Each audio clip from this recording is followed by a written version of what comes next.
小五啊，你也老大不小了，能不能先找个对象让妈安安心啊？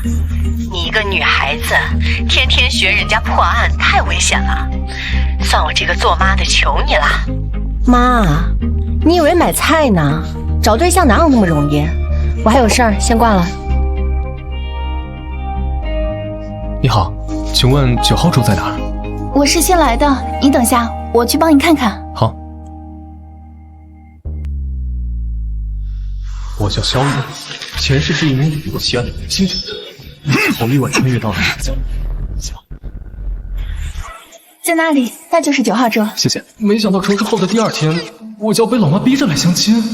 老天爷啊，我才22岁，怎么可能这么早就往婚姻的坟墓里跳？这人间极品啊！老妈这次介绍的对象质量这么高。你是谁？我是来相亲的。你要跟我相亲？是啊，我妈让我来的。你是周阿姨家的姐姐吧？我也不废话了，姐姐长得挺好看的，说实话我也心动。这样吧，姐姐自己想办法爱上我，14亿人里面，我也只给了姐姐机会。吓到了吧？这么 low 的普信男一定没见过吧？是不是把你恶心坏了？如果我不接受呢？不接受？我希望姐姐不要不识抬举，会把自己的路走窄的。好啊。什么？你不是让我接受你吗？好啊。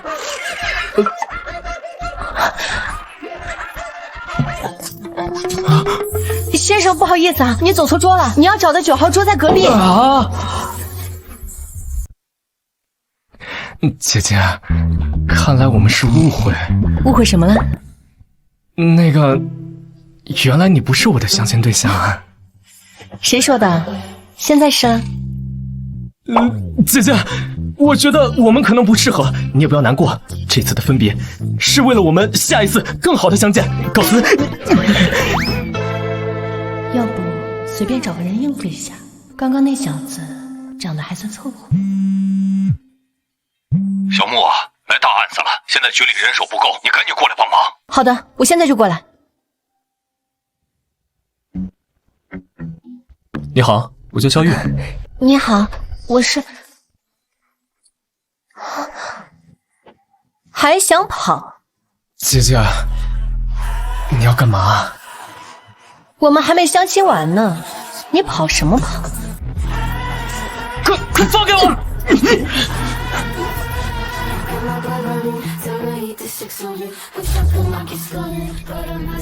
姐姐，你到底什么意思啊？还不知道你是干什么的？肖玉，男，22岁，警校刚毕业，被分配在了刑侦，明天去报道。新人，这么巧？什么这么巧？你帮我个忙，假装是我男朋友，应付一下我爸妈。假装的，吓死我了。那行，以后我用得到你的时候，你得陪我演一下；你用到我的时候，我也假装下你男朋友。平时我们各忙各的。没问题。对了，咱们这是去哪儿啊？命案现场。什么？哎，你看看，太惨了，哎，打人打成这样，脑袋都开过光了，哎，真是惨。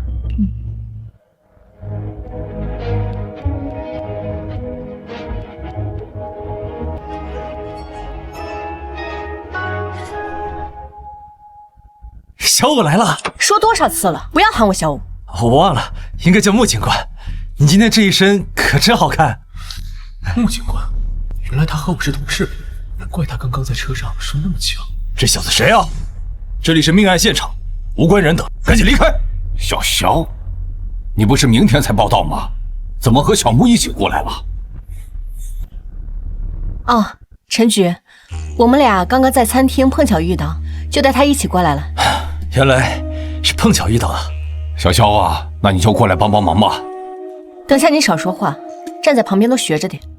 是，前世我破案的时候，你还在娘胎里玩水呢。我来介绍，这位是老郭，一队的队长。郭队，抽烟。你难道不知道命案现场不能抽烟吗？他一个新人能懂什么？就是，一看就是个愣头青。没想到重活一世，又当了警察。看来老天爷是铁了心要让我在这条路上发光发热呀。陈局，现在什么情况？初步推测，死亡时间不超过24个小时。根据现场勘查，被害人死因是被钝器击打后脑，导致颅骨碎裂。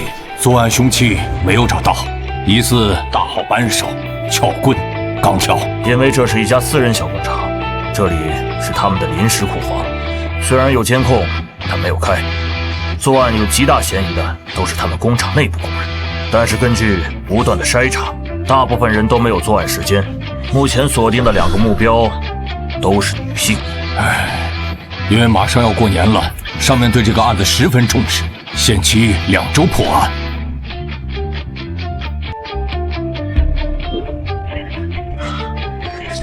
小子，第一次看到尸体，吓到了吗？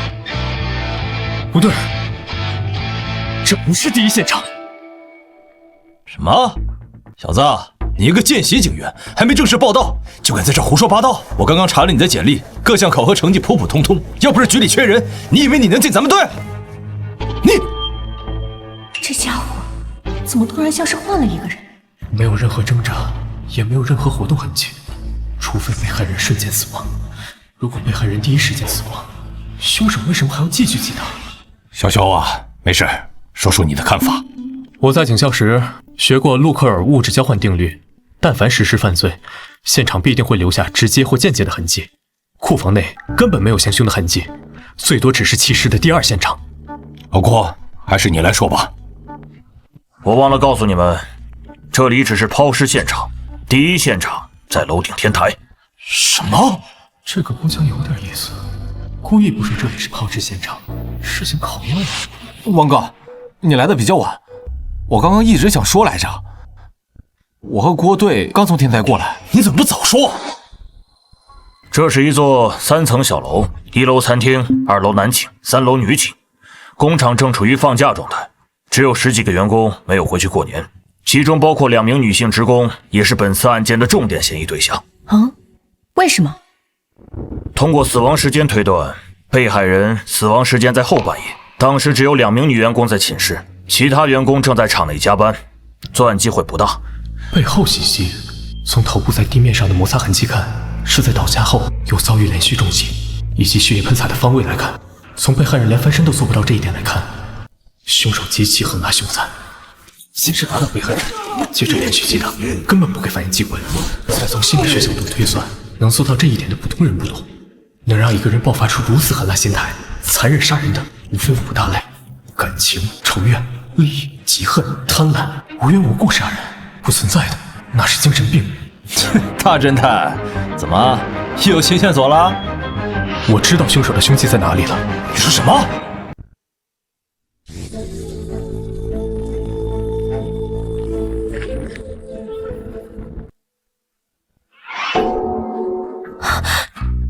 这是凶器？你别告诉我，凶手是用这玩意儿把被害者给砸死的。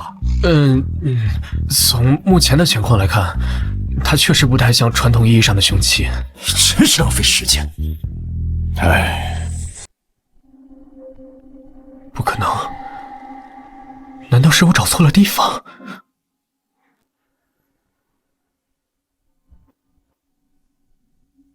爸妈，你们怎么来了？我们要是再不管你，恐怕你连命都要搭在这份工作上了。爸，你说什么呢？小武啊，这工作太危险了，你看看这现场多瘆得慌啊！当初你上警校，我就坚决反对，这好不容易分配下来的文职，你说不干就不干了，现在竟然还学人家跑到现场来破案，今天不管你说什么，都必须跟我回家。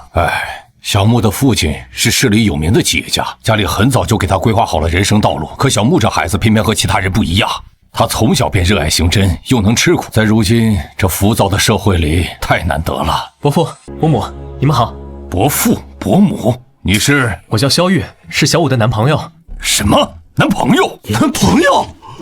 难怪他们今天会一起过来。不行，不能坐以待毙，我得想办法把这小子赶走。小武，你谈男朋友了？这么大的事儿，怎么也不告诉我们？爸妈，我这不是还没来得及告诉你们吗？伯父伯母，你们放心，有我在，我会替你们2老照顾好小武的。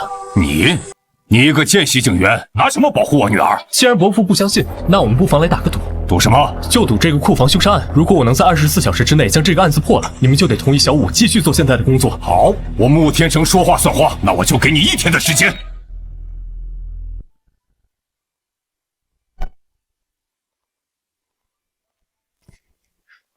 给。刚刚多谢你了。客气什么？之前咱们不是说好了，等我需要用到你的时候，你也得配合我演一出戏。可是你太冲动了，这个案子不简单，还有很多线索没有整理出来，想要在24小时之内破了，几乎是不可能的。算了，事到临头，只能躲一躲了。对了，我不喝饮料，你去门口的便利店帮我带一份咖啡。干什么？你不打算睡觉了？不把这个案子破了，我怎么可能睡得着？别看了，你去睡吧，这个案子交给我。你？从凶手刑拘、伏击凶器、击碎被害人头部的力度来看，一般女性很难做到。假如不是2个女员工杀人，又会是谁呢？凶手是如何把死去的被害人运到库房的？假设被害人当时在宿舍，有人来找他，他才去的天台。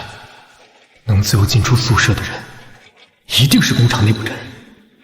但是厂内的车间是有监控的，案发时监控录像显示，期间只有几名员工离开过，但时间绝对不超过半小时。潜回宿舍找到被害人，带被害人去天台杀人运尸，半小时绝对不够。难道是门卫？通过对门卫的手机调查，他当时在玩游戏，网络 IP 地址就是宿舍的 WiFi， 这一点错不了。不是门卫，也不是那2个女员工，更不是厂里加班的人，那会是谁呢？难道还有其他人被我漏掉了？你发现什么了？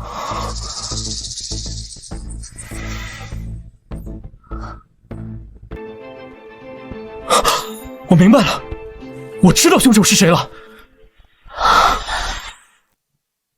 小雨，你发什么神经？你知不知道现在几点了？就是啊，我才刚上床躺下就被你喊过来了。小肖，是不是有什么线索？你们想过没有，如果我是凶手，我会用什么方式威胁一个人跟我出门去天台？又是什么让我想要杀掉他？你是凶手？你在说什么胡话？杀人总归需要理由，能让我如此愤怒，想要杀掉另一个人，对方肯定是侵犯到我自身的某种利益。以被害人的身份，金钱应该不可能，所以只能是情感纠纷。最常见的，伴侣被绿，引发凶杀。你是说凶手被绿了？小月，所说的都只不过是你的推断，你有什么证据？别急，我是来杀人的。你说什么？我在杀人前一定会提前做好周密的计划，那么我肯定提前准备好了凶器。上次我之所以没有找到凶器，那是因为我被凶手摆放的水缸误导了。这是凶手的凶器。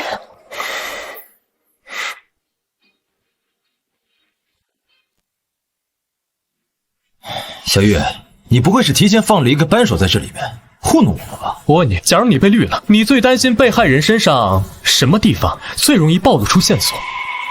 小子，你说谁被绿了？小王，你这么激动干嘛？小肖只是在推理案情。我看这小子就是诚心针对我。小雨，你继续说。换句话说，我要怎么做才能让警察忽略我，不会怀疑到我身上？话语、身份、手机、穿着、家人，不，都不是，这些我都能控制，除了情感。你到底想说什么？其实我最开始已经猜到了，却被我忽略了。凶手能算计所有，唯独不能算计一个人的情感。也就是说，被害人的确把你绿了，对吗？你是说被害人有第2部手机？不错，之所以怀疑他有第2部手机，是因为那个女人应该跟工厂内部某个人有关系。被害人不想被人发现他和该女子的一切，我怀疑这个女人应该比较有钱。只要找到这个女人，我们就能找到凶手。切，说了半天，你不还是不知道凶手是谁？不，我已经知道凶手是谁了。我在等一个电话，电话一到，立刻实施抓捕。什么电话？查到了，被害人母亲名下有2个手机号，注册过2个微信，其中一个微信账号平日大多与亲友聊天用，但另外一个微信号上面只有2个好友，其中一个好友微信还经常会给被害人母亲汇钱，疑似被害人的隐秘账号。注册信息呢？注册人是王哥，我算是看出来了，这小子就是昨晚一时冲动和人打了赌，但自己又没本事破案，所以拉着我们一起陪他受罪呢。我不等了，马上都下午了，我没时间陪你在这耗着。你等着吧，我回到局里一定如实向上面汇报，让你吃不了兜着走。穆星武啊，穆星武，你到底在干什么？竟然会选择相信一个刚来警局的新人。微臣局可以实施抓捕了。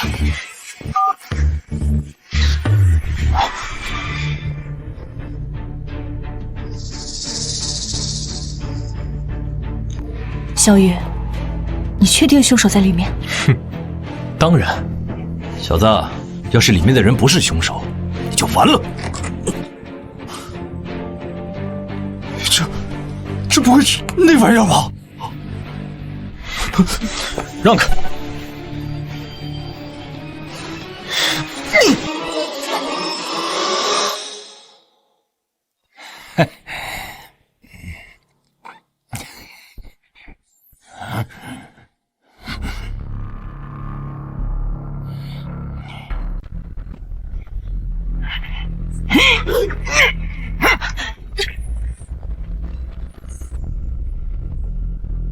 别动，不然我开枪了！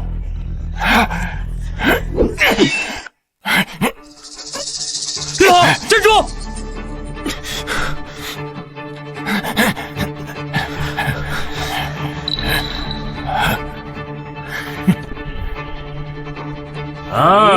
原来还有帮手。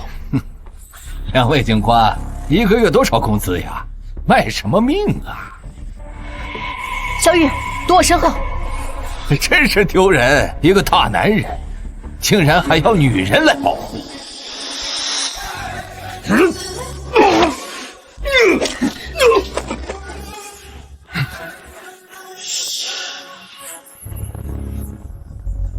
小心！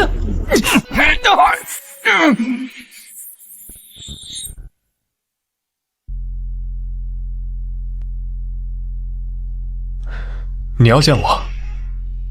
见习警员，傻子，你身手不错。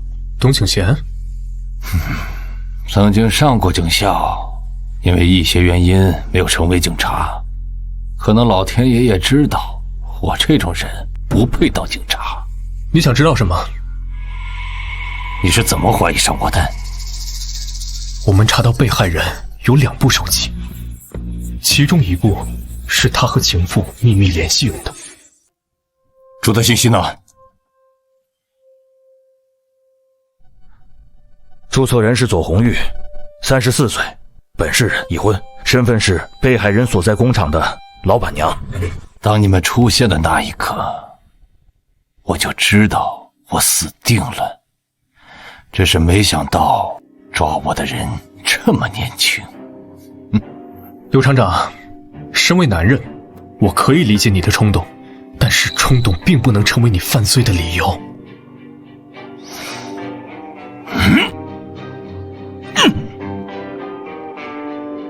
我认罪，我全都交代。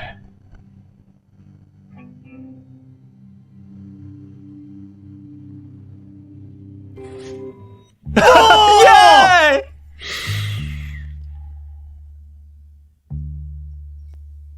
我听郭队说了，这个案子你表现不错，最多1个星期你就能转正。狗屎运罢了。还有那天多谢你了，要不是你及时挡下那一刀，我这会儿可能还在医院。你要是真想谢我，那就帮我一个忙。什么忙？这周末去我家一趟，我爸妈要见你。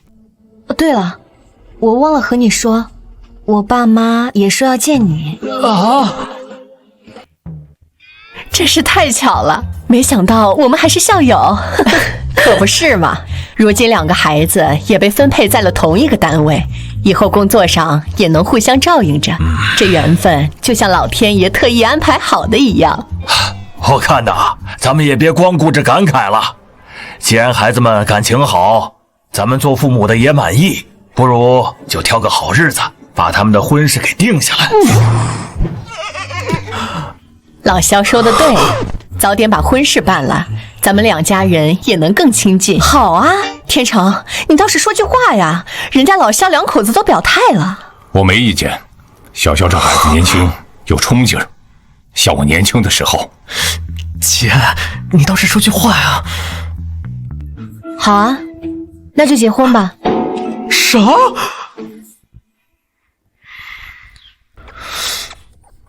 这就领证了？这样也好，有了这个，以后再也不用被家里催婚了。不是，这也太草率了，这速度比我抓犯人还快啊！对了，我父母给我们买了一个婚房，你什么时候搬过来？姐，你来真的？想什么呢？做戏不得做全套。喂，陈局，你们在哪儿？来大活了！出什么事了？省厅亲自下发的特大案件，要求咱们3天之内破案，10万火急。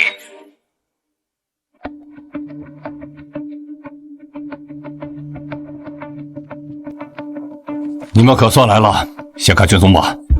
这么多！死者是一对小夫妻和一个婴儿，一家3口，死得太惨了。一家3口的皮被完整剥下，还被钉在了墙壁上，画成了一幅画。因此，这个案件的代号是“血肉之画”。真是个变态。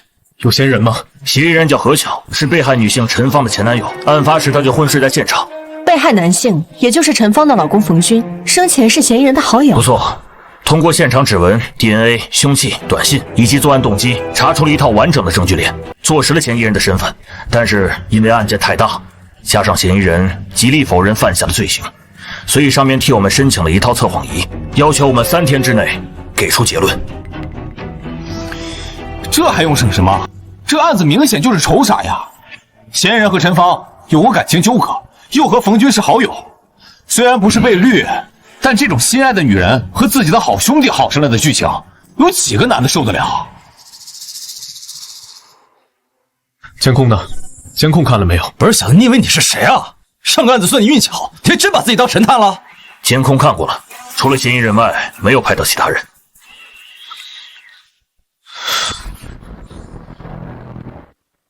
不对，这里没有问题。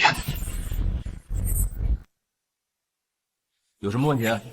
被害人一家遇害的时间段是在夜晚，只有嫌疑人一个出现在监控里，不是他，那都是鬼杀的。小雨，你可要想清楚了，有些话不能乱说。是时间，时间不对劲。时间18日晚10点39分，嫌疑人离开家门；11点05分抵达被害人家中。嫌疑人被抓捕时是20日早上8点35分左右，总时间为33小时56分。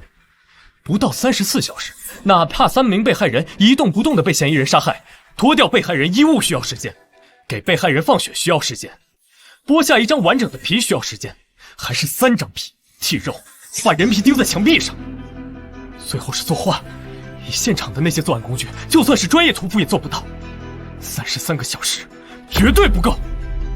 说的这么肯定，搞得你好像杀过人一样。我是不觉得时间有什么问题。有道理，别忘了，凶手还把人骨磨成了粉，没有专业粉碎工具，几乎不可能办到。怎么不可能？万一他提前准备好了什么特殊的药水，也说不定。不是小子，你那眼神什么意思啊？喂，好的，我知道了。小玉，你和我来一趟。怎么了？上面要见你。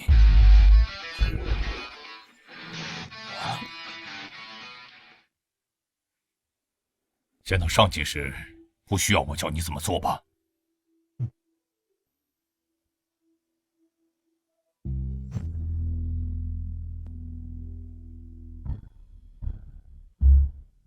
你就是萧玉？是的，领导好。不错，听说你不到24小时便破了库房凶杀案，是个干刑侦的好苗子。说说看，你是怎么发现时间不对劲的？卷宗做得很详细，但做卷宗的人个人观点比较强，着重放在证物与过程上，所以会产生误导性，会让调查人员忽略时间的重要性。并且还有一个很大的疑点。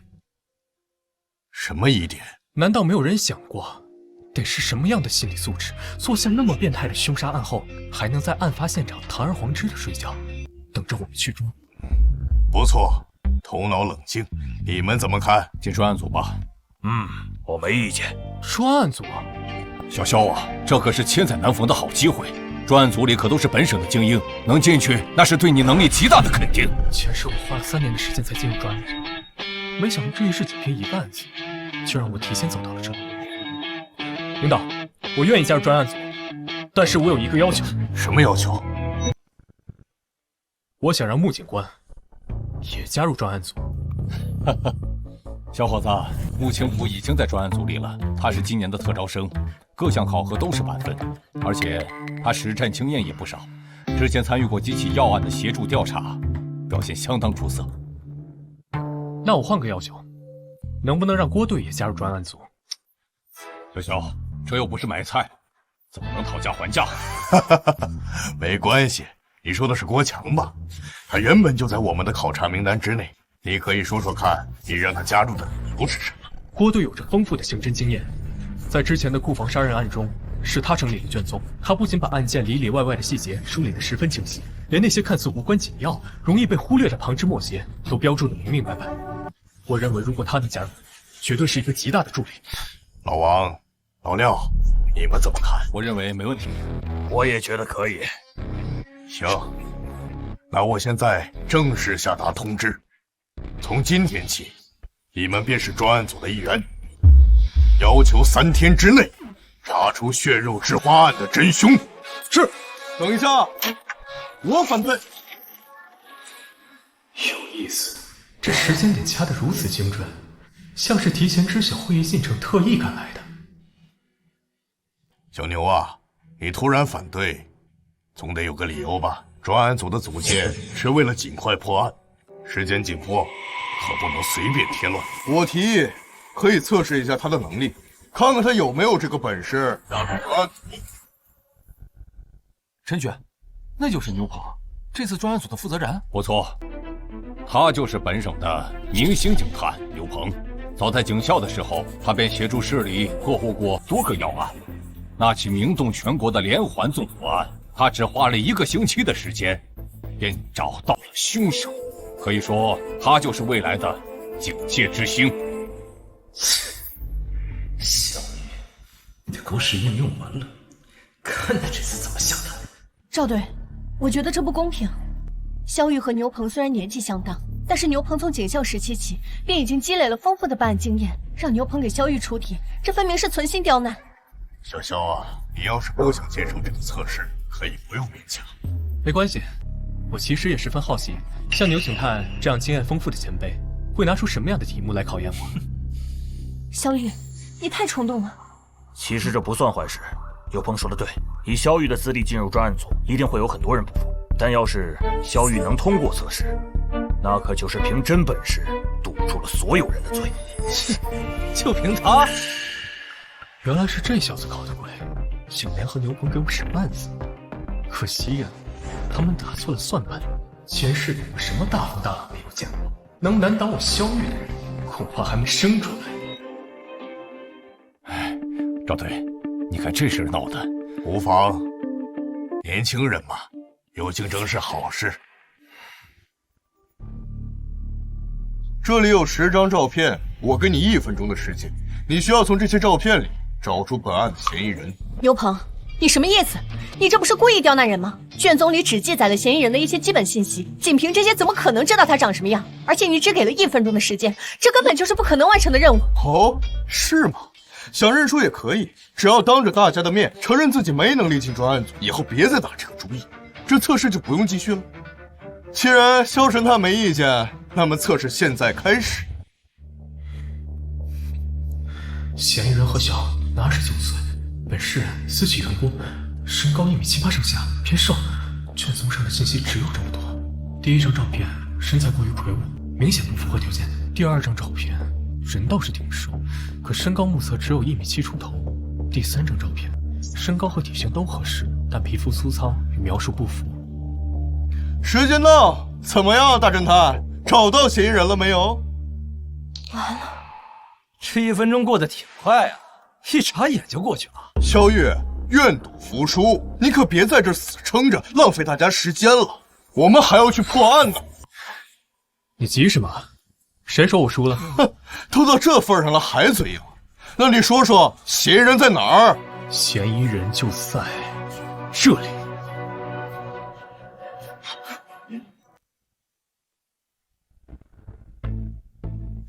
萧月，你开什么玩笑？你找不出来就算了，竟然还敢指牛警官！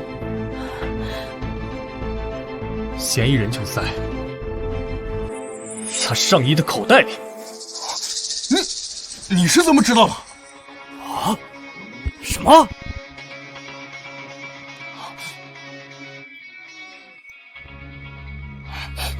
其实从一开始我就察觉到不对劲了。为什么？你太过自信了，我瞎猜有1/10的概率，你却毫不担心，还总望向口袋。我确定，真照片就在你身上。牛警官，你还有什么话说？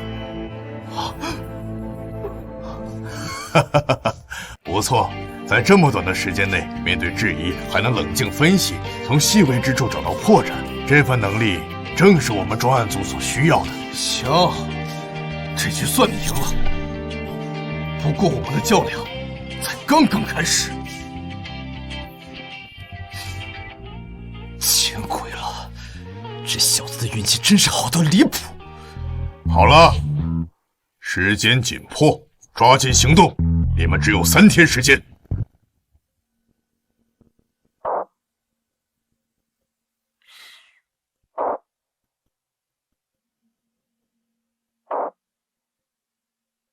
现场在6楼，因为没有电梯，需要徒步上去。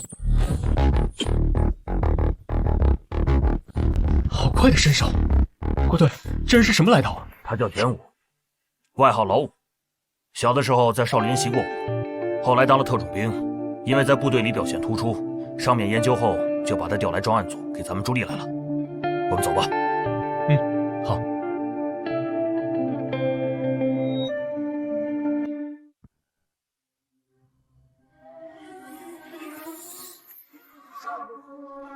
不行，味道太大了。这面墙已经处理过了，上面的画是用油漆重新画，没想到味道还是这么重。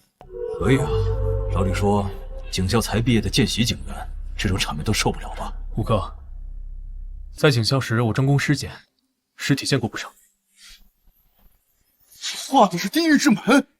地狱之门在西方文化里，象征着生与死的界限，是罪恶灵魂堕入无尽痛苦的入口。不可能，除了被害人一家3口和嫌疑人，我肯定有第5人进入。可是现场竟然找不到一点第5人进入的痕迹，这科学吗？科学，那可太……你是不是在想，如果何晓不是真凶，那么真凶是怎么进来的？你有线索了？我没有线索，因为我压根就不觉得有什么第5人。何晓就是一个智商极高且心理素质极好的变态。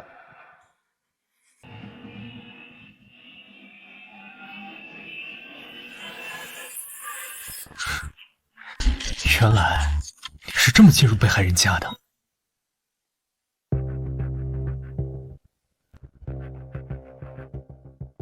有发现？这地方寻常人还真注意不到，差点让他蒙过去了。劳烦把工具箱给我。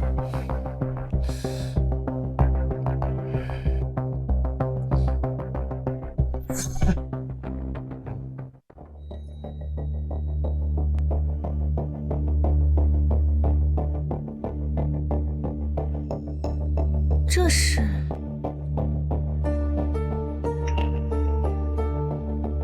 你在耍我？这就是你找到的线索？我明白了，凶手是通过这个小洞进入的现场。还是5哥聪明，我来解释一下。凶手先是利用手钻在这上面钻个小孔，再利用一根钢丝将门打开。这个凶手最高明的点在于，居然把自己钻开的那个小洞用同样颜色的塑胶条堵上，不留下任何痕迹。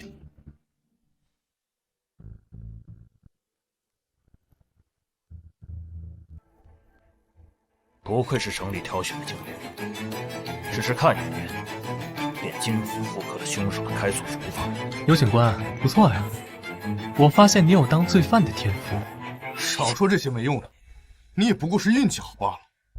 我承认，现场确实有第五人存在的可能性，但现在还缺少更多的证据。仅凭这么一个小动物，远远不够。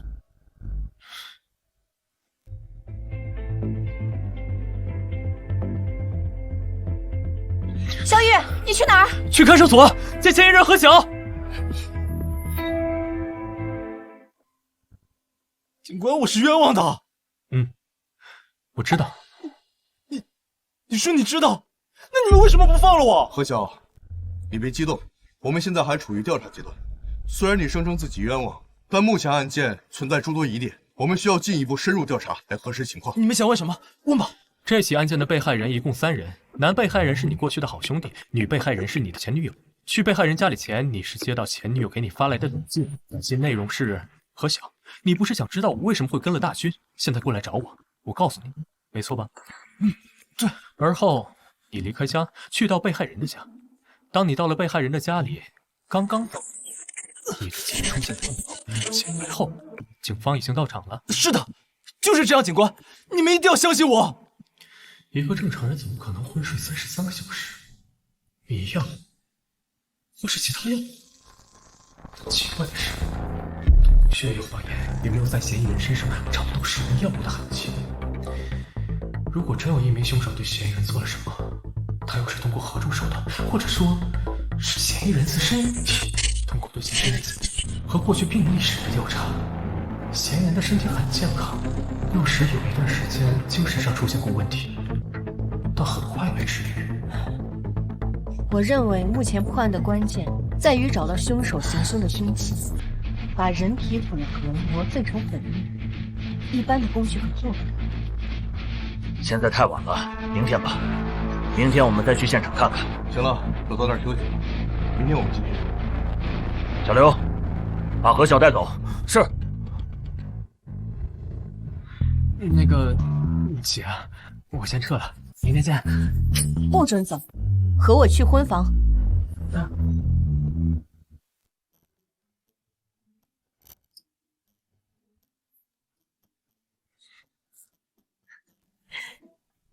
小肖回来啦，阿姨好。累坏了吧？陈管家，快去把我下午炖的汤拿出来。是。妈，我也忙了一天，你怎么不关心关心我啊？有，也给你炖了，我们一人一份。姐，你确定我们今晚睡同一个房间？我也不怕告诉你，门外现在至少安排了5个保镖，你要是出得去，大可以试试。难道我的第一次就要交代在这里了？想什么呢？等下我睡床，你睡地上。怎么突然这么热？不对，你妈炖的汤有问题。千算万算，没算到我妈居然在2份汤里都下了药。那怎么办？门外有人守着，我们根本出不去。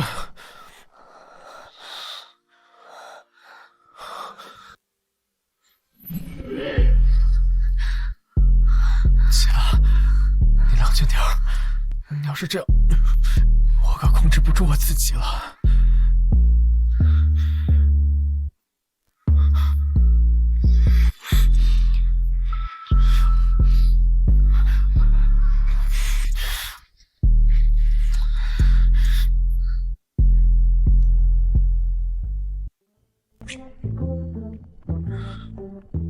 小肖，你的黑眼圈怎么这么重啊？昨天没休息好？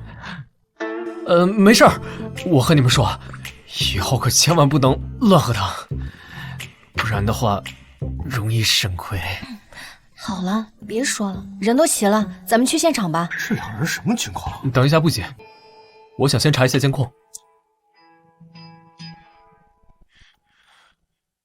有什么发现？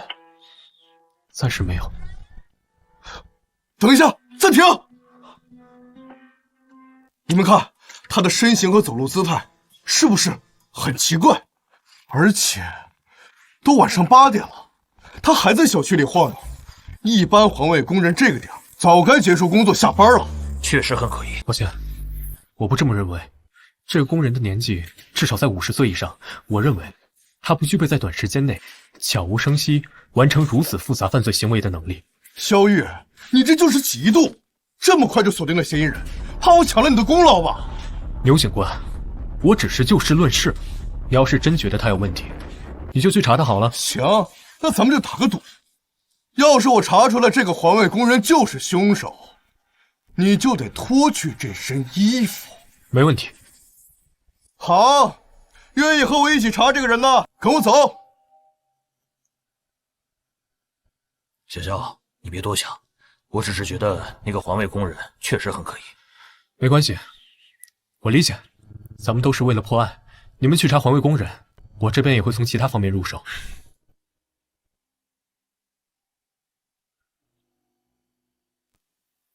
没想到你竟然愿意相信我。你少自作多情了，我不是相信你啊，我是看你一个人怪可怜的，所以留下来帮帮你。好吧，不管如何，谢谢你愿意留下来。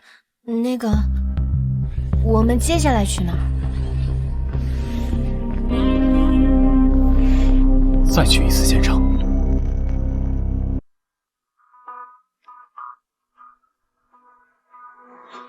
不对，之前一定有什么线索被我们忽略了。如果我是凶手，我策划这起有预谋的变态杀人案，需要什么步骤？制定完美作案计划，准备好作案工具，熟悉被害人家区域，计算好作案时间，设计好陷害何晓的过程，起码需要3天到1周的时间。踩点是不可缺少的环节，也是最浪费时间的。没错，踩点至关重要。凶手在踩点的时候肯定会留下一些蛛丝马迹，要不我去周围找找看，看看有没有什么有用的监控。等等，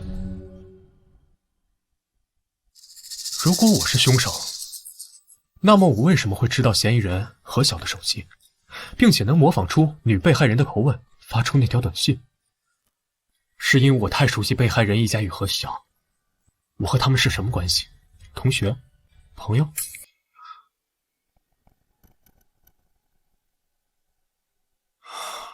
不对，这种线索太明显，我不可能留下如此明显的线索。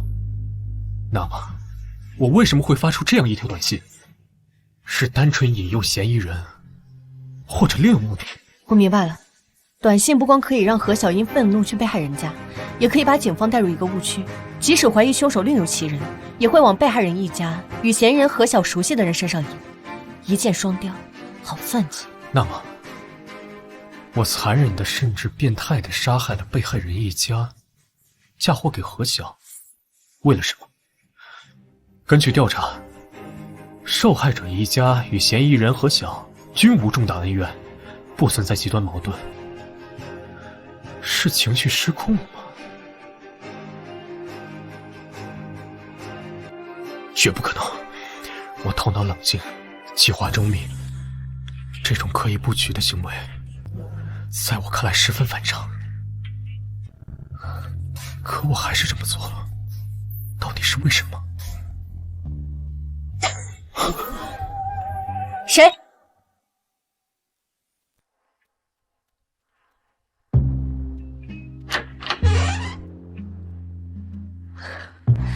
原来是你这个小家伙。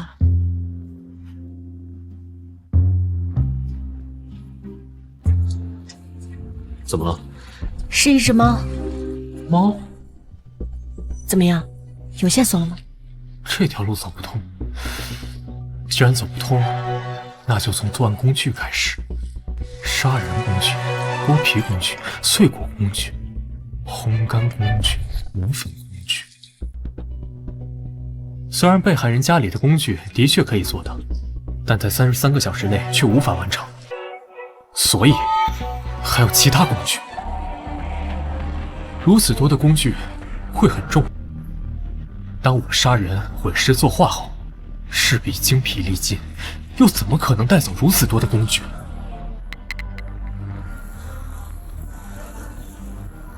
如果留下，会被警方找到线索。不，我不用带走他们，只需要把他们藏在警方不会注意、不会发现、轻易不会想到的地方就好。难道是小区化粪池？不，带着他们出去，很容易被小区监控看的。那会是什么地方？猫喜欢攀爬，在黑暗中行动自如，常常出没于一些隐秘的角落。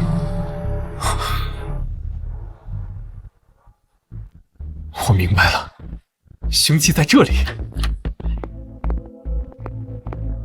这地板有问题。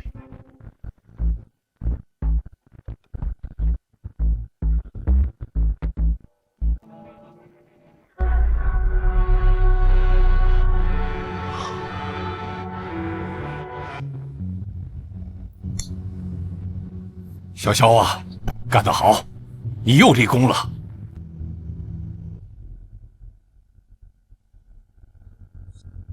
陈局，验出来了，上面除了嫌疑人何晓的指纹之外，还有几枚指纹，属于小区的环卫工人张可发。怎么可能？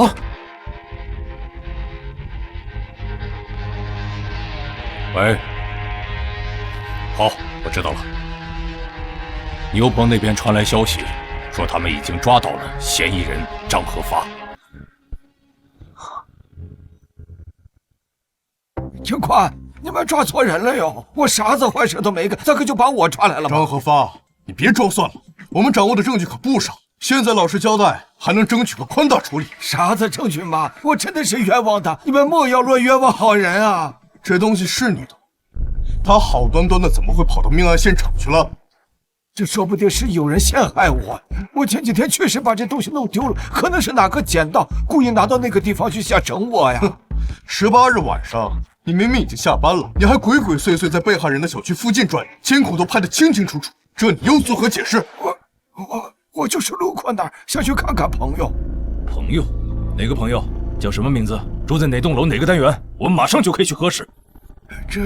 张鹤发，我提醒你一句，你现在是一件特大灭门案的嫌疑人，一旦罪名坐实，那是会判死刑的。算了，我说实话，我确实是去偷电缆的。什么？偷电缆？那点事情我手头紧得很，我欠了一屁股烂账，那些催债的天天电话打个不停，脑壳都给我吵麻了，我实在没办法了，就听别人说那个小区附近有电缆，心想偷点卖钱，先把眼前这关过了再说。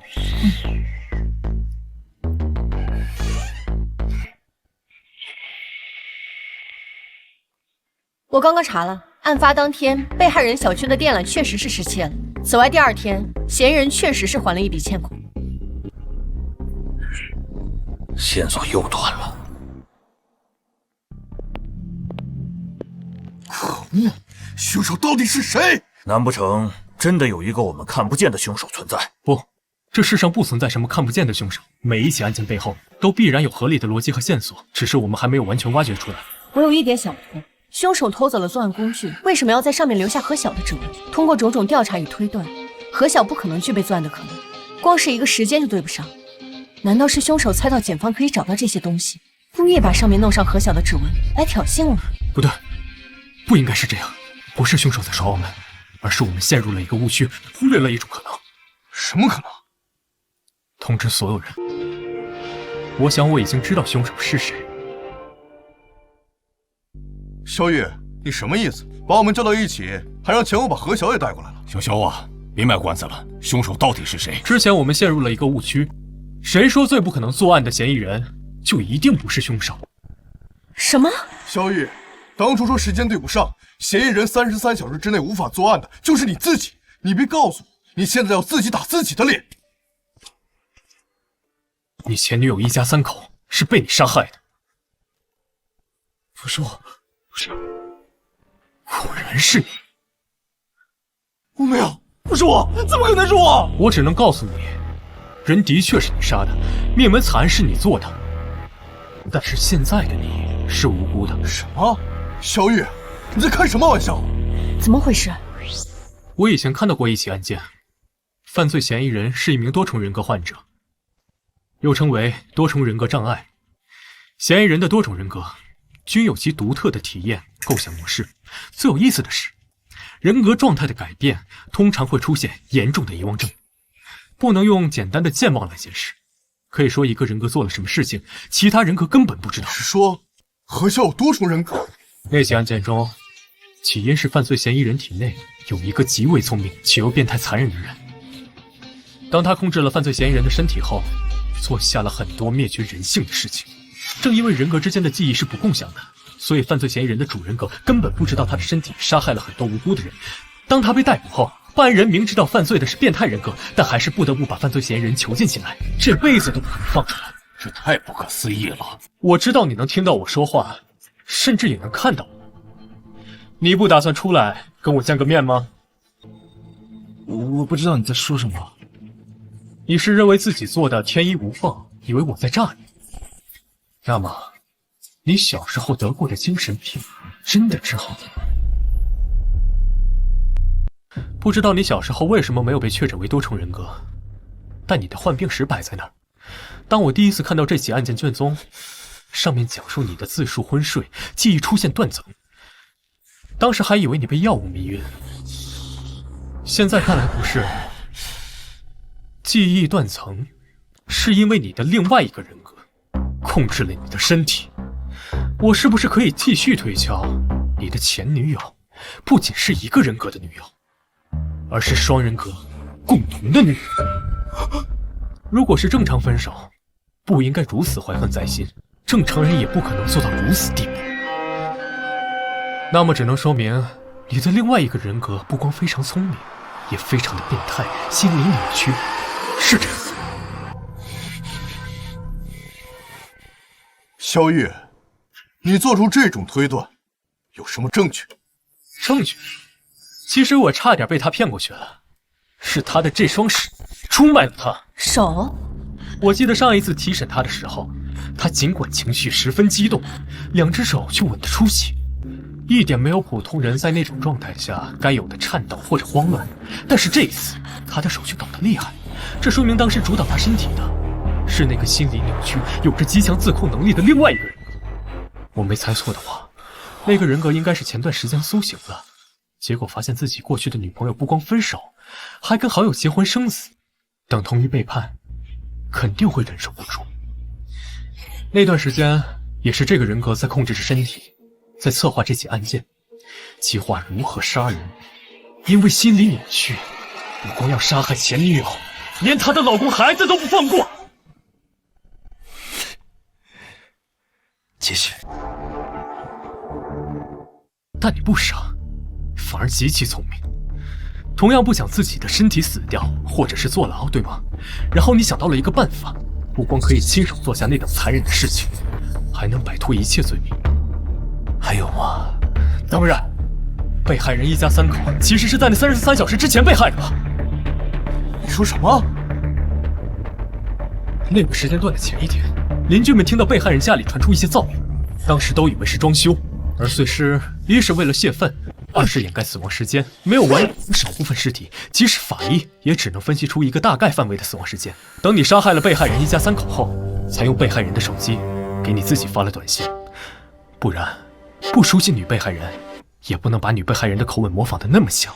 既然是这样，发完短信，清理现场痕迹，把身体的控制权交还给原来的人格。等主人格苏醒看到那条短信，前往被害人家，到达后你又占据身体，让他的记忆出现断层，是你故意的，对吗？这么说来，33个小时是他计算好的。不错，不仅如此，想来报警电话都是你自己打的吧？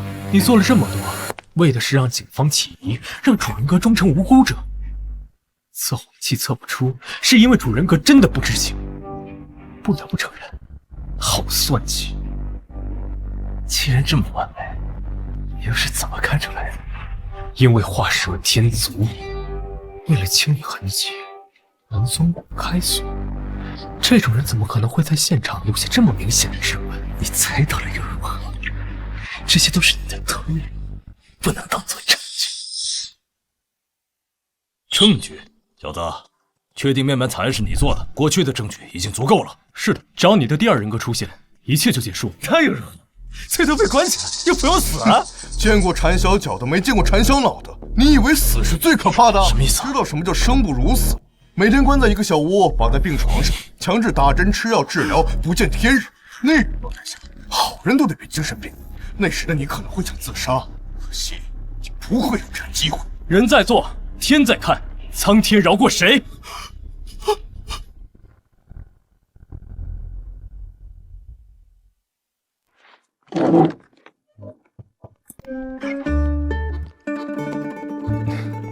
领导好。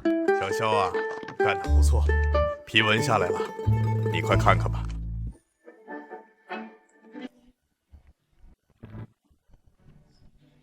1级警员，晋升速度也太快了，仅仅一个案子便连升3级。对了，你的个人3等功也下来了，经过商议，决定让你去省里参加一个表彰大会。赵队，这幸福来的也太突然了。小伙子，好好干，我们都看好你。行了，我们要回省里了，这个月25号记得来海市报道。好的，领导。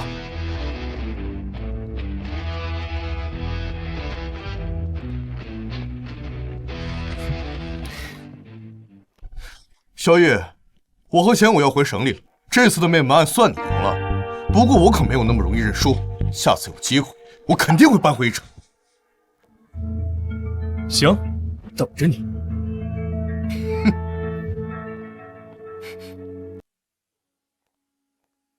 小雨，你在这儿呢？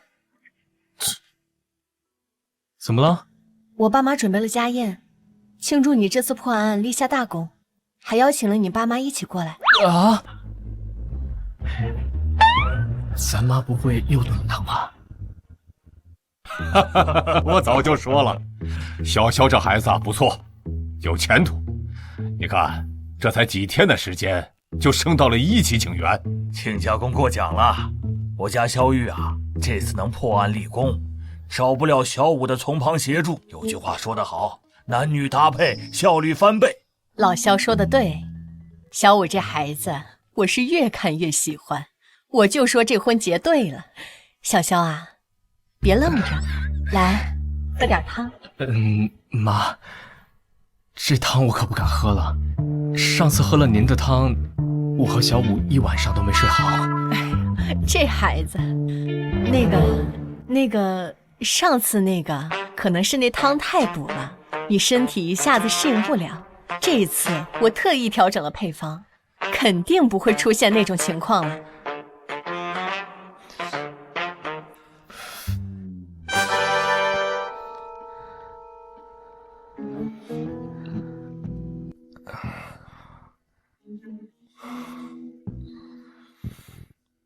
那个姐，我们就这么一直坐着。咱们要不要做点什么？这房间是不是开空调了？我怎么那么热啊？你别说，好像确实挺热的。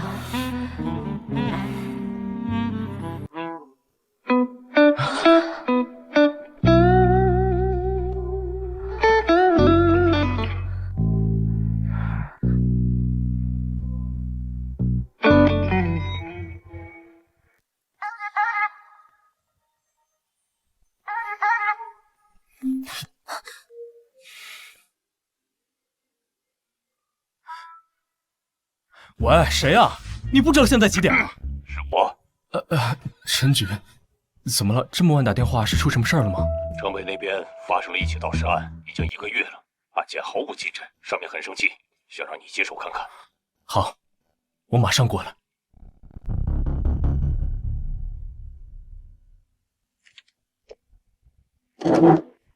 小雨、小莫，你们可算来了。郭队、陈局，一起盗尸案而已，用不着这么晚过来下班。哎，这案子因为迟迟未破，家属3天2头去省里上访，上面压力很大，所以由城北分局转交到了我们这边。你小子可以呀！你知不知道，你现在可是咱们市的名人了，圈子里给你取了个外号，叫肖尔摩斯。真是人怕出名猪怕壮。现在好了，什么活都往我们这里推。小肖啊，我理解你的辛苦和压力。我还叫了天凯和小伟也过来帮你了嘛，他们就在会议室。我知道你25号要去省里，现在还剩3天的时间，你得抓点紧了。等你这个案子破了，我给你和小木批1个星期的带薪假。真的？您放心，不用3天，我1天就把这个案子给破了。卷宗还没看呢，就在这吹。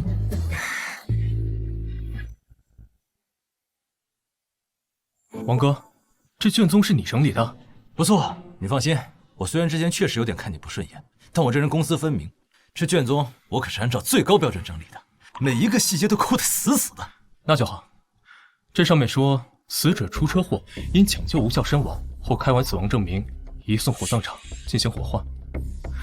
整套操作都没有什么问题。巧的是，死者的儿子是学医的，因为给其父亲更换骨灰坛，发现自己去世父亲的骨灰颜色不对，结果通过化验，死者的儿子发现其父亲的骨灰竟然变成了猪骨灰。是的，因为死者家属发现死者遗体可能在火化时被调包，已是半年后，火葬厂方拒不承认调包，反过来起诉死者家属敲诈勒索。这要怎么查？火葬场的确有监控，但火化的过程却没有监控。到时，一些特定机构的确存在收购尸体现象，虽然价格很高，但都是正规渠道。要么死者是那种无亲无故之人，要么就是死者家属同意把遗体捐赠，国家会给予补偿。还有一种，一个人在生前自愿死后捐赠遗体的。除了这些，买卖尸体涉及利益交易都是犯罪。走，先去家属家看看。啥？这么晚了？要不等明天？哎，等等我！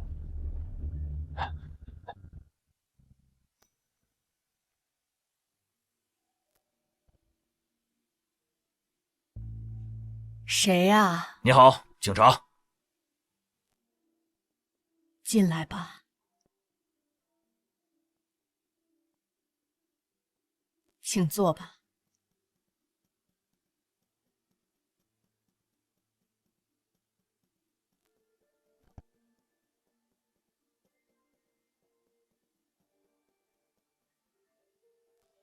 妈，他们是谁啊？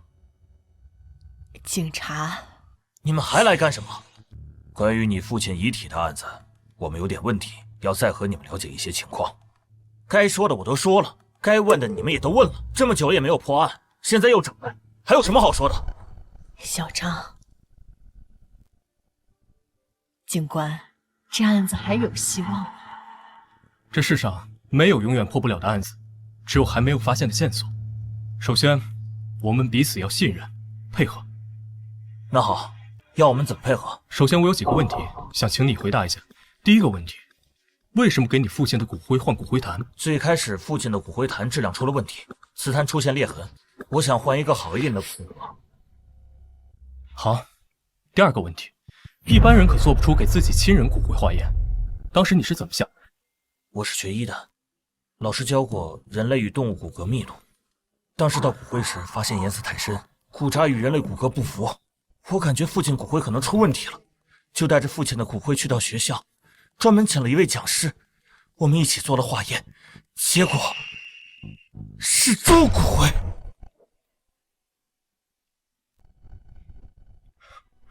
行，我就这2个问题，时候不早了，你们早点休息吧。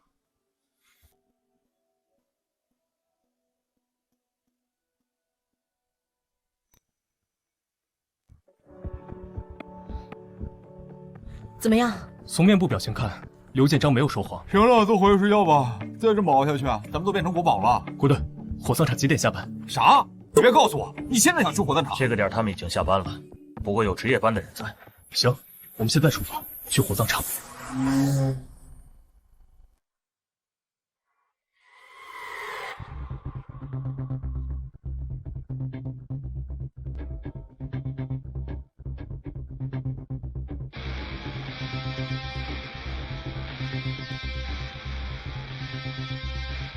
你累了的话，就换我开。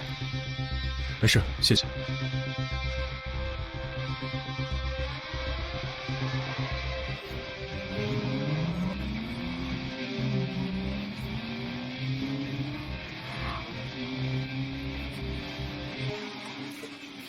连死者遗体从进入殡仪馆直至送向内室房之前，全程都有家属陪着。挂后帮人把骨灰拿出来，家属把骨灰装进骨灰坛里回家，不存在骨灰在这个过程内被人掉落。唯一可能出现问题的地方，就是尸体被火化时，在这个路上被掉落是极有可能的。通过卷宗上显示，公安接手案件的调查人员调用过火葬场的监控，的确不存在人或车进出时盗尸的可能性。当年的香火木像，如今还被封存在档案室里，出轨了。人的尸体火化后，化成猪骨灰，魔术敢这么玩，电影敢这么演。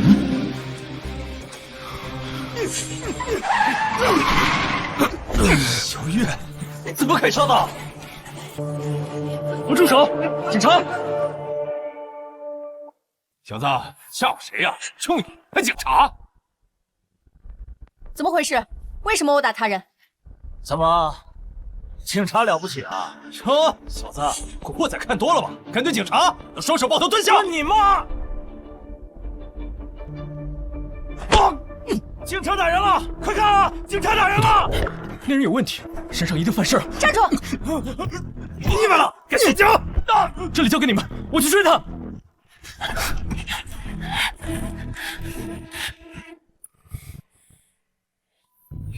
真是倒霉，竟然遇到了警察。你以为躲进这里就能逃得了吗？哼！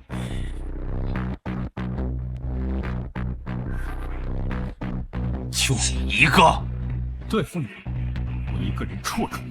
去死！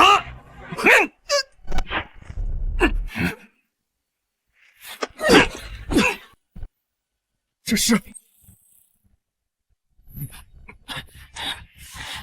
别跑！站住！不愧是警界第一神探，身手果然了得。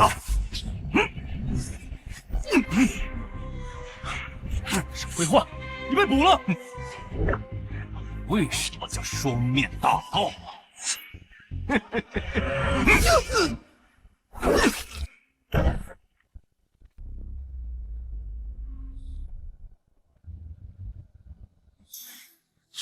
这是你怎么会有这个纹身？小子，带着你的问题下地狱去吧！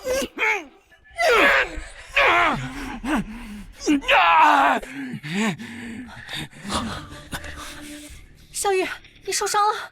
没事。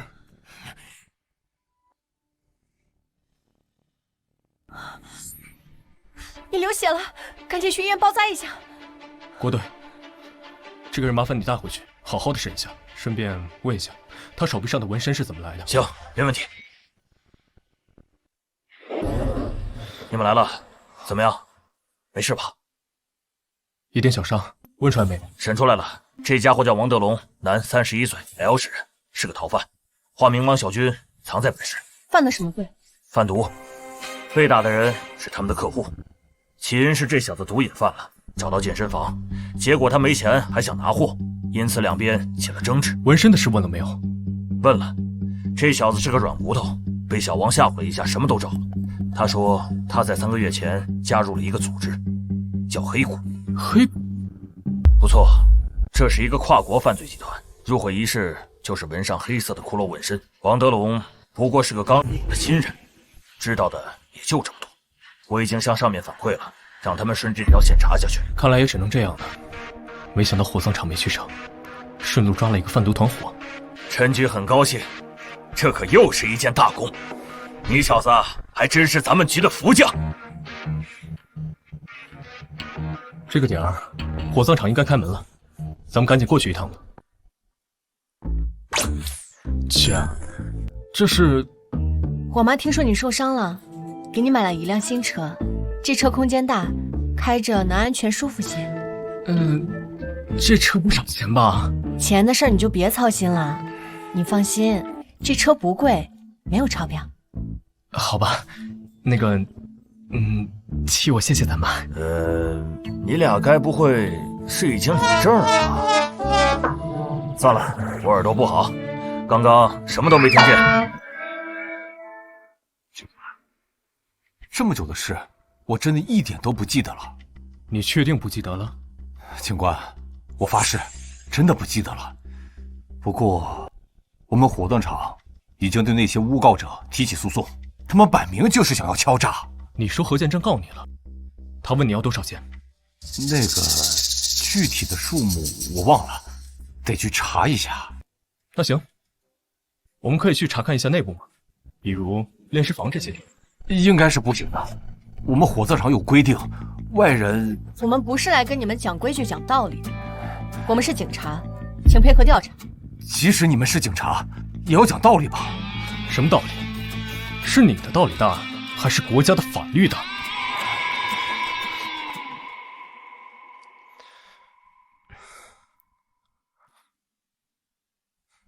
喂，陈局，小肖啊，你是不是在火葬场？对啊，怎么了？刚刚我接到上面的电话，似乎有人不想让我们继续查下去。不过你别怕，我已经和赵队反映了，他说出了事他来扛，你大胆的查。明白。怎么了？吴经理，看来我小瞧了你。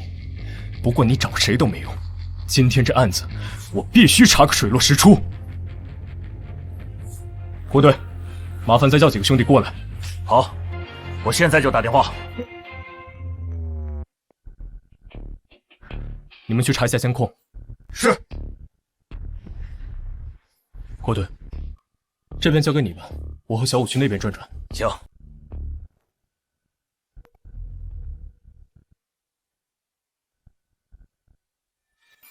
吴经理，你先别走，我还有几个问题需要你配合回答一下。好的。不好意思，普通的火化炉最近维修，领导决定最近这段时间都会使用绿色火化炉。会不会很贵啊？放心，不用加钱的，是按照普通的火化计费。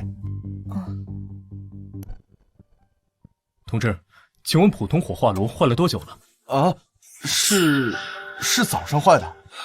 监控有问题。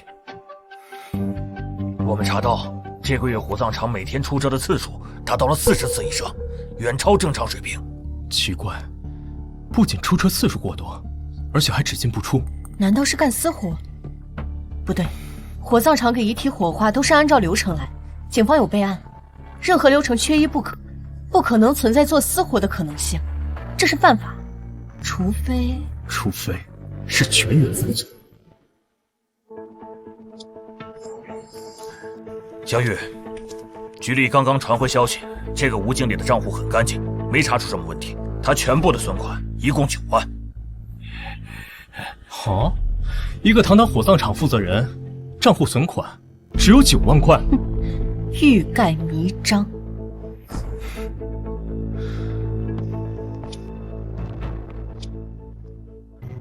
吴经理，这个焚化炉是早上坏的，这么巧？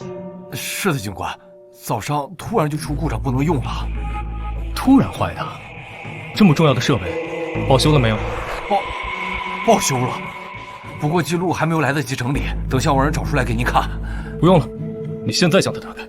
这刚坏没多久，里面温度还很高，而且说不定还有一些有害气体残留。吴经理，你这么紧张，难道里面藏了什么不可告人的东西？警官，你说笑了，我哪敢藏什么呀？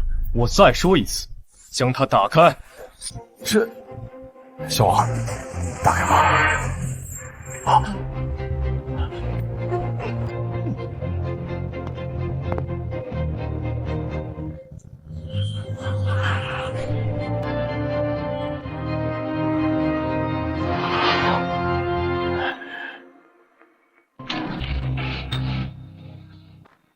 怎么可能？这里面是空的。警官，我早就说了，这里面什么也没有。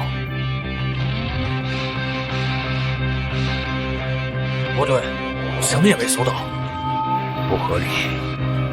难道是我们侦查的方向出了问题？不可能，一定是有什么地方疏离。这个焚化炉有些不对劲，表面看上去很新，可从磨损度来看，要比一旁经常使用的焚化炉还要常用。为什么？我发现，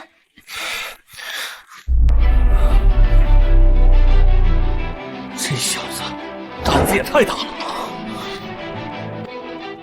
不对，这里面有机关，下面有一个冷藏室。什么？什么？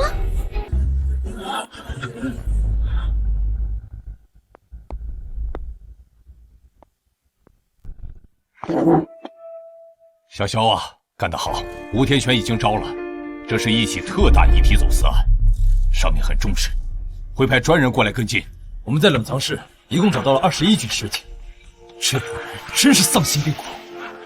这吴天全只是这个犯罪团伙中的一个小角色，背后肯定还有主谋在操控一切。你猜的不错，据吴天全招供，他的上峰是王虎，这人是个走私犯，被通缉了3年，一直没有落网。重点是，你看看他手臂上的纹身，黑骨，又是这个犯罪组织。这么巧，最近遇到的2起案件都和这个组织有关。行了，小玉，这个案子会转交到省里，后面的事就别管了。你明天不是要去省里吗？刚好我给你放几天假，你趁着这段时间和小木2个人好好的玩玩。陈一觉，你说什么呢？那个，我可什么都没说啊。行了，你们2个就别瞒着了，局里可都盼着喝你们的喜酒呢。没什么事的话，那我们先撤了。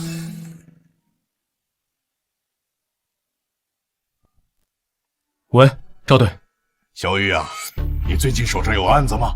要是没有的话，今天晚上来省城一趟。这么急啊？出什么事儿了吗？等你到了再说。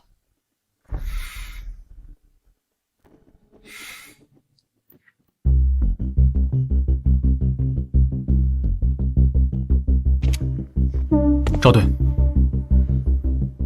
你们来了，出什么事儿了？你们看一眼这个监控吧。这是特大 C 级案件。特大案件分为 A、B、C、D、E 5个等级。像你之前破获的血肉之化算1级案件，那件尸体走私案涉及上千个尸体，勉强可算是D 级案件。特大 C 级这种案件，听说地方已经没有权利插手，都是特殊部门来处理。想当初，我只有在警校的课本上才能见到这种级别的案子。不错，这也是我叫你们来的原因。根据监控显示，白衣女子先是诡异一笑，随后用匕首划向自己的脸。案发时，报案人听到一些奇怪的声音，跑过去查看，发现一名白衣女子形容夜鬼，拿着刀划着脸。报案人吓了几个小时后才报案。等警方抵达时，死者早就断气了。第2起案件发生在2022年，出事地点是一个健身房，也是自残。赵队，你别告诉我，这5起案件死亡原因一样，但是却发生在5个不同的城市，而且还是1年1起。你猜对了，5起案件，死者被发现时的死亡场景一起比一起严重，初步判定疑似他杀。因为一个人不可能对自己自残到那种地步，相关部门立刻展开了调查，结果毫无头绪。这案子太诡异了，如果真的是他杀的话，凶手简直不像是人类，更像是某种超自然力量在作祟。赵队，有没有什么可用的线索？我们在5名死者的体内发现了药物残留，具体是什么药物还没有分析出来。不过咱们内部一位权威的法医专家很确定地说，没有哪种药物可以完全控制一个人，毁坏一个人的痛苦神经，让一个人自残到如此程度。是的，这里面有2点无法解决。第一，如何麻木人体全身痛觉神经，还能让人保持正常行动状态？第二，用什么办法控制一个人，让其对自身做出极端自残行为，直至失去生命体征？上面让我找人协助调查，我第一时间就想到了你。行了，今天太晚了，你们2个先回去休息吧。别说了，明天我带你们去见一个人。好，那明天见。对了，你们2个难道……那个赵队，不错，赵队，我们领证了。啊，这么快？不错不错，男才女貌，我早就看出来你们俩有苗头。什么时候办喜酒？别忘了通知我。没问题，到时候领导可得包一个大红包。行，红包肯定少不了。不过这案子也得抓紧，我这身上的压力太大了，你小子得帮我分担点儿。这是自然。那我们就先走了，你也早点休息。谁啊？是我。怎么了？怎么还不睡觉？我睡不着，今晚我能不能和你一起睡？小雨，你刚刚为什么要在赵队面前那么说？说什么？我们本来不就是领证了吗？我不是说这个。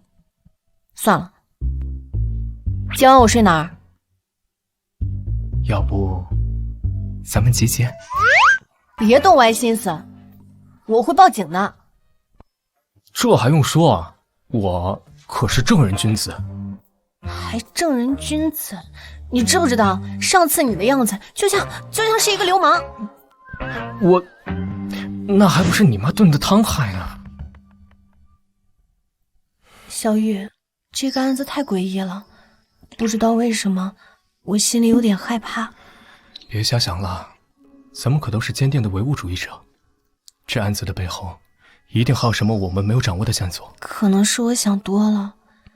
小雨，有你在我身边，我心里踏实多了。姐，那个，我突然想起来，上次我们没做完的事，要不要继续？什么事啊？我听不懂你在说什么。就是那个。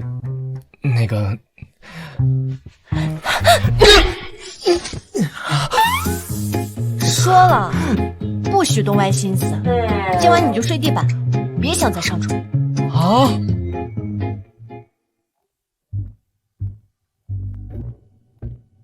哎呀，小雨，穆警官，好久不见啊！啊，不对，也没好久。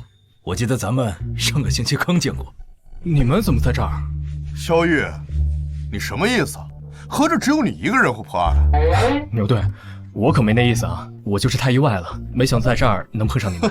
上个案子我承认是我疏忽了，让你抢了风头，这次可没那么容易了。行了，人都到齐了，我来给你们介绍。这位是王栋，王组长，来自特殊部门，也是此次案件的负责人。肖玉，22岁，冰城市人，实习期第1天便破了库房凶杀案，随后加入专案组，又破了一件特大灭门案，短短1个星期不到，便升为了1级警员。就在前几天，还破了一个倒卖尸体案。领导的消息很准确，不过这些都是团队共同努力的结果，并非我一人之功。不错，能有这样的觉悟很好。长话短说，你们2个想不想加入专案组，把这个案子破了？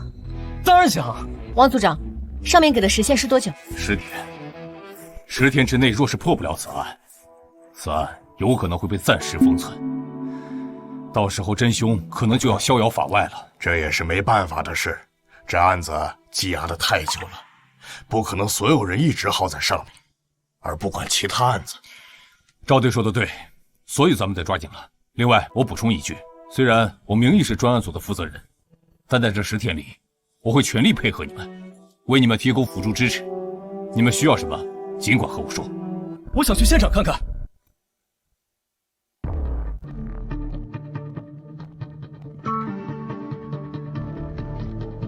这是当时的现场。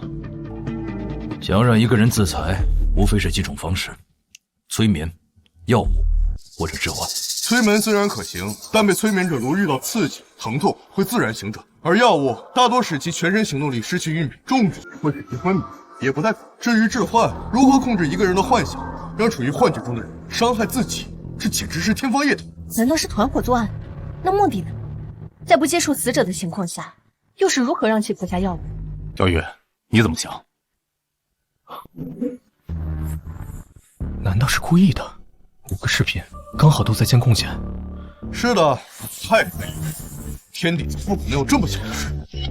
王组长，能不能带我们去看一下被害人的尸体？没问题。死者陈明喜，男，34岁，K 市人，死前吞食自己肠道，全身有多处自残深痕。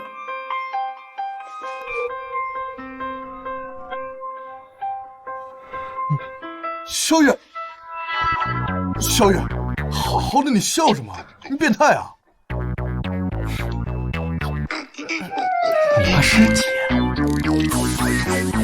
我不是怕尸体，我是怕你。你是不是发现什么了？死者胸腹上的伤口很平整，一刀切，没有伤及内脏。死者对自己下手时，居然还会控制下刀深浅。你们不觉得有意思吗？你的意思是说有人在控制他们？可是监控里什么也没有拍到啊！继续。陈法医，麻烦你切开死者的耳朵。切耳朵？切吧。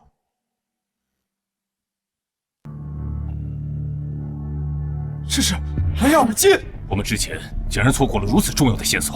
王组长，我希望你们可以立刻派人去命案现场附近，搜索范围大概是20米内。好，我现在立刻调人。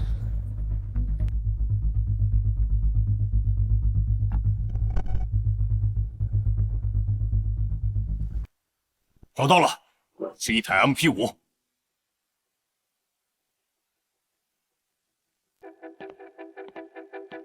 不是手机。蓝牙耳机的接受范围一般不会超过20米。这是在命案现场大概6米远的一个排水沟里找到的。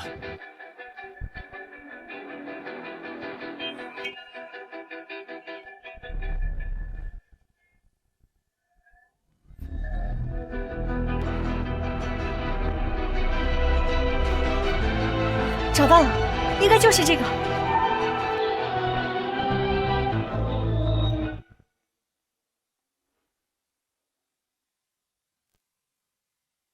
没了，就这？怎么可能？死者一边满脸舒爽的伤害自己，一边听着舒缓的纯音乐。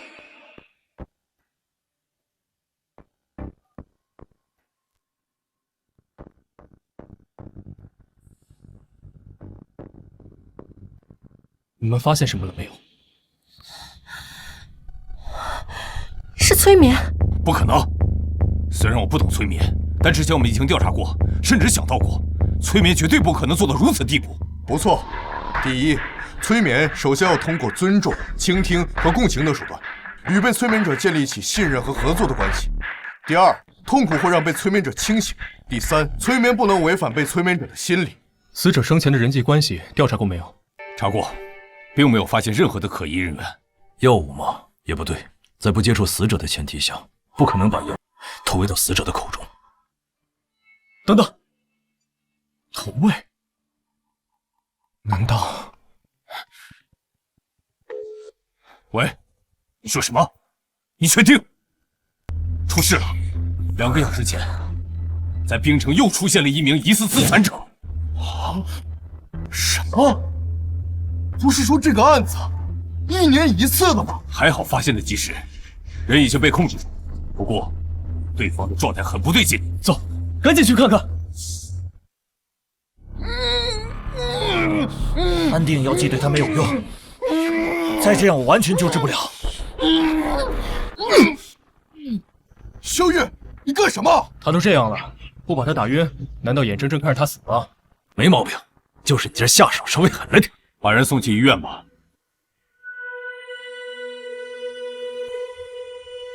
人暂时无法问审，咱们先看一眼监控。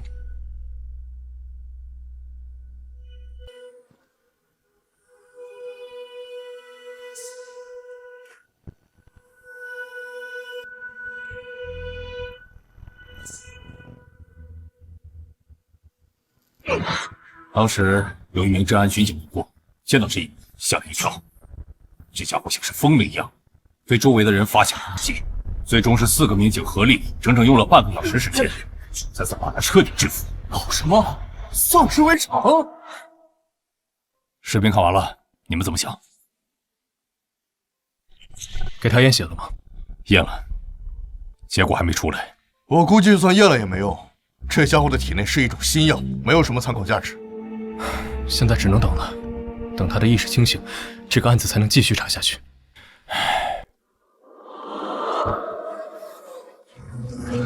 吕心言，还记得昨晚发生过什么吗？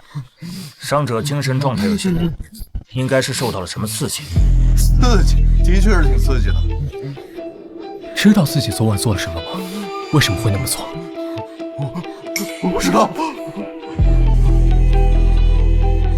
不用担心，你得的可能是一种奇怪的病，不过幸好发现的及时，以后也不会再出现这种状况了。说说你昨天的情况吧，比如说下了班之后做过什么，记得吗？记得，昨天工作完我就回家了，晚上和老婆孩子吃完饭，如往常那样到楼下抽烟，抽了2根烟后，原本准备回家，结果我回到家里，拿起了工具包，走出了家门。等等，遇到了什么？遇到了什么？比如说，遇到了什么人，遇到了什么奇怪的东西，或者遇到音乐、人、东西，的确有音乐。我看到一个小孩在拿着一个音乐盒玩，音乐很好听，很舒缓。对了，听到了音乐的时候，我的身心都好像很舒爽。是什么音乐？不知道，反正很好听。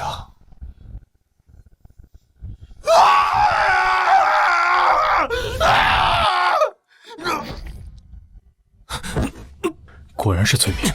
那么问题来了，这个凶手是利用的什么手段控制的受害人？受害人的社会关系很简单，妻子是那种老实本分的家庭主妇，还有一个上初中的女儿，暂时没有发现什么可疑的对象。不对，去受害人家里看看。你的丈夫平日里有什么娱乐爱好吗？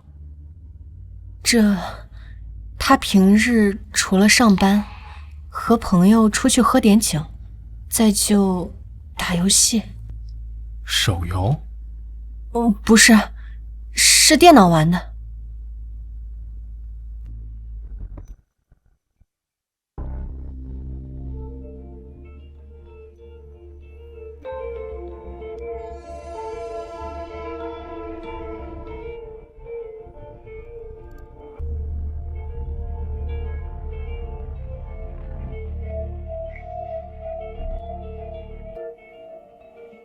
这是吕金言的手机，之前调查过，里面很干净。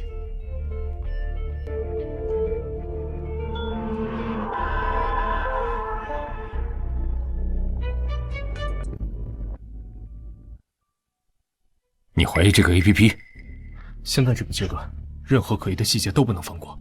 王所长，麻烦你利用权限联系直播平台的技术人员，我要详细的浏览记录。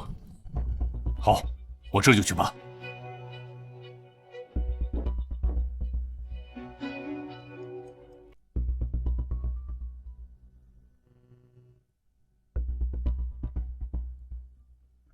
记录显示，于金言最近半年时间进入该直播间的次数多达100余次，除最开始的几次，几乎是每一次直播间开播他都会出现，但每一次退出观看的时候都会删除记录。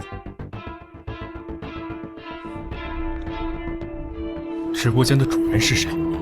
查不到 ，IP 地址是通过代理 IP 登录，身份信息也都是假的。难道是通过直播间对受害者进行催眠？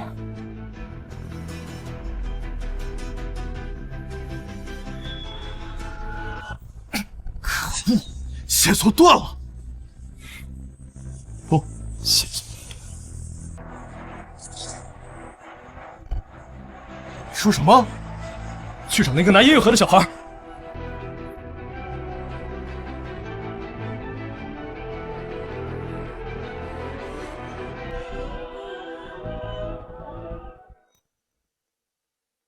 孩子找到了，应该是一个20几岁的哥哥给他的。对方的反侦查能力很强，他给孩子音乐盒的时候，正好是小区内的监控死角。通过对小区的监控排查，也没有找到疑似孩子口中的青年。同时，我们也调取了小区外的天眼监控，同样没有锁定到嫌犯目标。想要通过孩子的口述画出人像画，不现实。不对，他还在北市。为什么？因为他这次的计划没有成功。比如，一个男生和一个女生相恋，到了如期似交、谈婚论嫁的阶段。正当男生高高兴兴地拿着户口本，要和女生领取结婚证，结果女生突然和他提出分手，和另外一个男生闪婚。男生会如何？愤怒，或者说是暴怒。是的，越聪明的人越自信，自信多了很容易衍生出另外几种情绪，这是心理学中几乎不可逆转的现象，很少有人能控制住这种自身心理。越聪明越自信，当他被狠狠地打击到，他会忍受不住愤怒，同样会好奇，他会想知道自己的计划为什么会被破坏，是怎么被破坏，他会去查看究竟。那岂不是说医院里的吕金言现在很危险？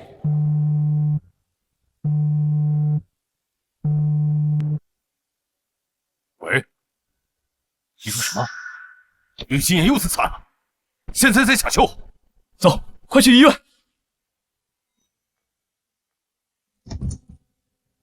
吕金吃掉了自己2根手指，还用玻璃划开了肚子，基本上是抢救不回来了。什么？可恶！这个凶手把我们当猴子耍！医院到处都有警察，他是怎么做到的？难道是医护人员？不可能，所有的医护人员我们都排查过，不是他们。我们大意了。停！就是这里，退回去。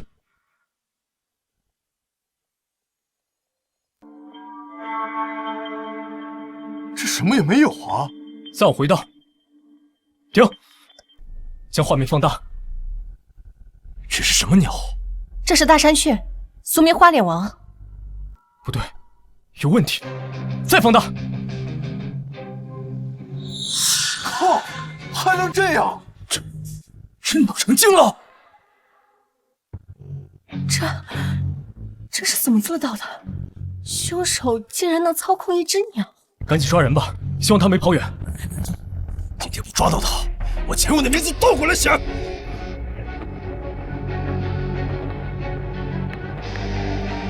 喂，是我，赶紧调人过来，将第7医院全面封锁。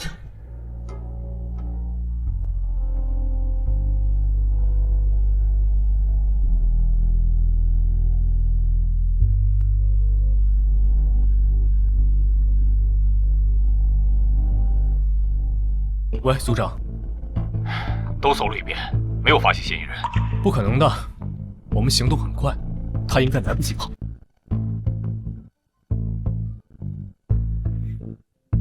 究竟在哪里？以对方的性格，应该不会狼狈地躲起来。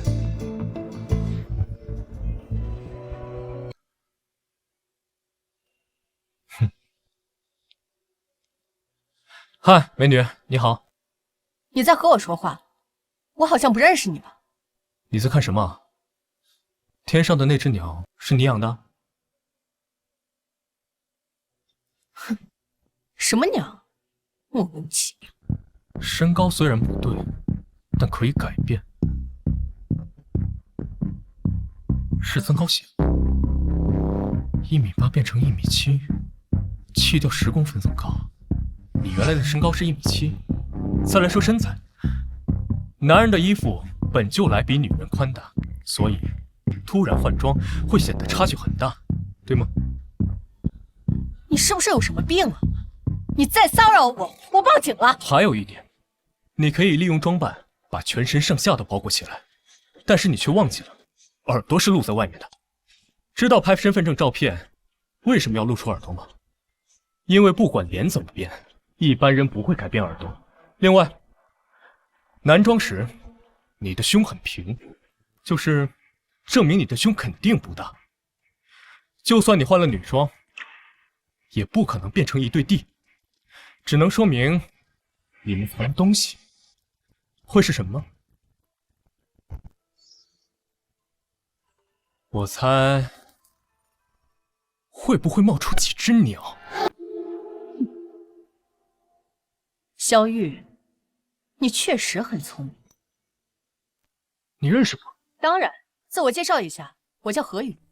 你为什么要用我？没什么理由，只是好玩罢了。好玩？你知不知道你所谓的好玩，让一个个家庭陷入了无尽的悲痛？这些人做错了什么，要遭受这样的折磨？因为这些男人都该死，他们只会在外面找情人，背叛自己的家庭。我就是要惩罚他们，让他们也尝尝痛苦的滋味。利用药物和催眠来控制你，花费这么大的成本，你的背后不止你一个人吧？你猜对了，萧雨，你3番2次破坏我们的行动，上面已经注意到，你的死期已经不远了。你是黑谷的成员。上一世我们能杀你一次，这一世一样可以。你说什么？萧萧玉，你就算再厉害，也逃不过命运的轮回。这一世，你依旧会死在我们手里。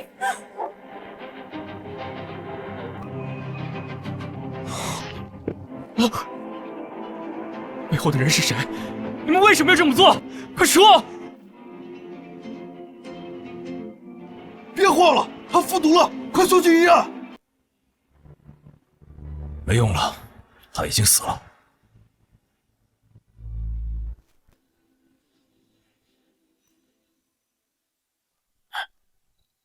他就是凶手，真没想到犯下如此诡异大案的，竟然是一个小丫头。不对，我感觉他只是一个替死鬼。什么？他如此仇恨男性，但却一年只杀1人，你们不觉得奇怪吗？你的意思是，他们在试药，通过不断的试验，完善这种能控制让人疯狂自残的药物。何宇很可能只是被利用的一枚棋子，真正的主谋还在暗处，而且他们一定有着更大的阴谋。有道理。王组长，您对这个黑谷组织了解多少？据调查，这个组织的总部在国外，我们掌握的信息很少，只知道他们行事极为隐蔽。国际上很多大案要案的背后都有他们的身影。不管他们什么来头，既然把手伸进了龙里，那就休想全身而退。咱们龙可不是他们这些歪门邪道能肆意撒野的地方。老牛说的对，你遇到了他们，看我不把这群王八蛋打得满地找牙！小雨，放心，这个组织再神秘，手段再厉害，也不过是一群见不得光的老鼠。咱们一起努力，一定能将他们连根拔起。你说的对，咱们可以顺着这条线查下去。我萧雨发誓，一定要将这群害群之马绳之以法。小萧啊，这可就是你的不对了。你们两个领证了也不告诉我们，竟然瞒了我们这么久。就是，怎么是怕我们这些老家伙来蹭你们的喜酒啊？哪能啊，几位领导，我们本来是想等一切都安排妥当了，再风风光光的请大家喝喜酒的，这不是怕太仓促怠慢了大家吗？小雨啊，你这晋升速度太快了，我估计用不了多久，我们都得喊你叫领导了。国队，你可别拿我打趣了啊！我这就是侥幸破了几个案子，全靠大家共同努力。小雨，过分的谦虚可就是骄傲了，这可不像你。说了这么久，新娘子呢？赶紧让穆警官出来吧，别藏着了。你们先聊着，我去喊他。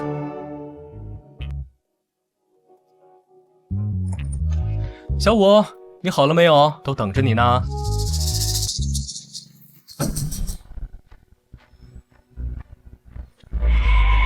找死！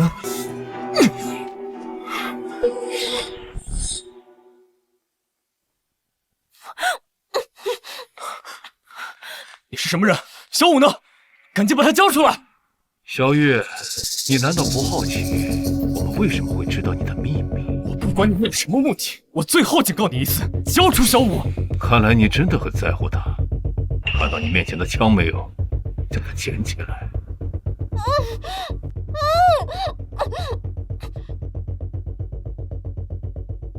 我们来玩一个游戏，我数3个数，我们同时开枪，看看是谁的枪更快。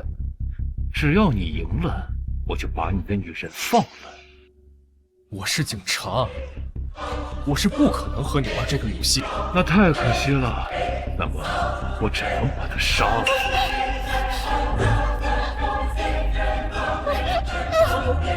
住手！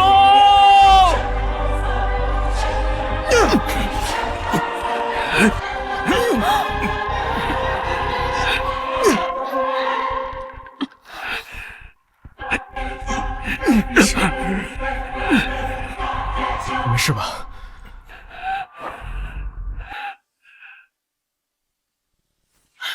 吴经理，不对，吴经理已经被关押起来了，他不是吴经理。吴天全是我的哥哥，是他的双胞胎弟弟吴天辰。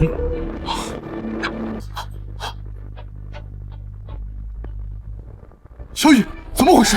他是黑谷的人，将他带回局里，好好的审审。好大的胆子，今天还敢来闹事！放心，交给我们。小雨，刚刚他说的秘密是什么意思啊？没什么，我后面会把这件事慢慢告诉你的。现在咱们有更重要的事情要去做。什么事啊？当然是去结婚。